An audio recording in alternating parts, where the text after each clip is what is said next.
This is National Native News. I'm Jill Freitas. Health and Human Services Secretary Robert F. Kennedy Jr. made a stop in the Phoenix Metro to visit the Gia River Indian community last week. As KJZZ's Gabriel Pietrasio reports, Kennedy touted tribal health accomplishments a year into President Trump's second term. Kennedy briefly took the stage at Wild Horse Pass during the annual Tribal Self-Governance Conference. We're going to make Indian country healthy again. Thank you all very, very much. In his speech, Kennedy talked about making progress on key issues like food sovereignty, chronic disease, and federal dietary guidelines. He, along with the USDA, literally flipped the food pyramid upside down, tackling staffing shortages and aging infrastructure across the entire Indian Health Service was another topic. Yet the now-defunct DOJ terminated a dozen leases for IHS facilities. This decision was seen as a cost-savings measure to shore up funds tied into federal office space. And according to data from Stanford's Big Local News, the U.S. also canceled 121 IHS contracts totaling over $8 million last year. For National Native News, I'm Gabriel Pietrasio. The federal government is encouraging tribes to partner with data centers. That could mean leasing land or, as the Mountain West News Bureau's Hannah Merzbach reports, selling power. At a U.S. Department of Energy webinar, Ken Ahman with Colusa Indian Energy said that's where the big bucks come in. Potentially billions of dollars into the coffers of tribes. His company provides energy infrastructure to data centers on tribal land. He says these partnerships can be good for tribes that have land and resources to power big projects, like the Osage Nation in Oklahoma. Paul Beemore is the chair of the tribe's utility board. Tribes that are casino dependent really need to look at other ways to build their economies. And I think that data centers is one of those opportunities. Though Beemore says people may be wary about how this will impact the environment. Other tribes have expressed concerns about data centers draining precious water supplies. For National Native News, I'm Hannah Merzbach.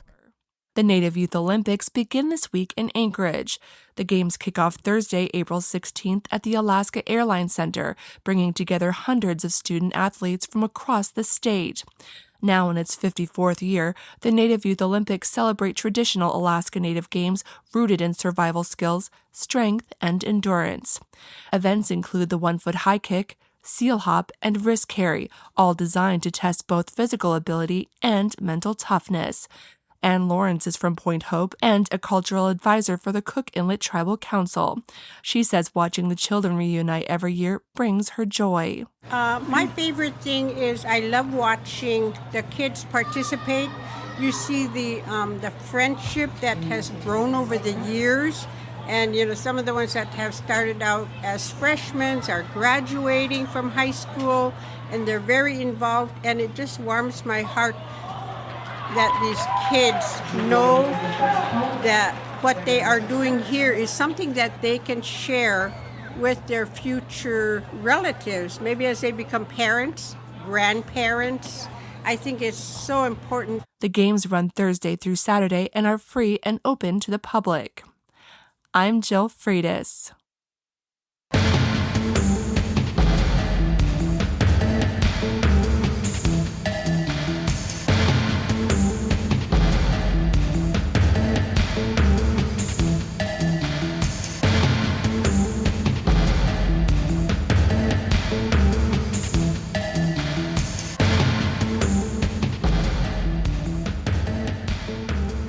National Native News is produced by Kawanak Broadcast Corporation with funding by the Corporation for Public Broadcasting.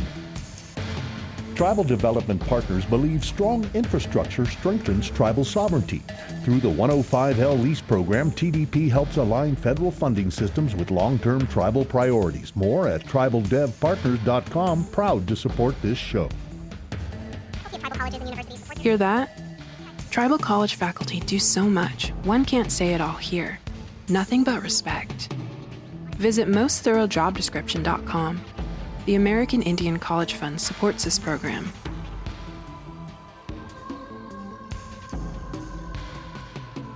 Native Voice One, the Native American Radio Network.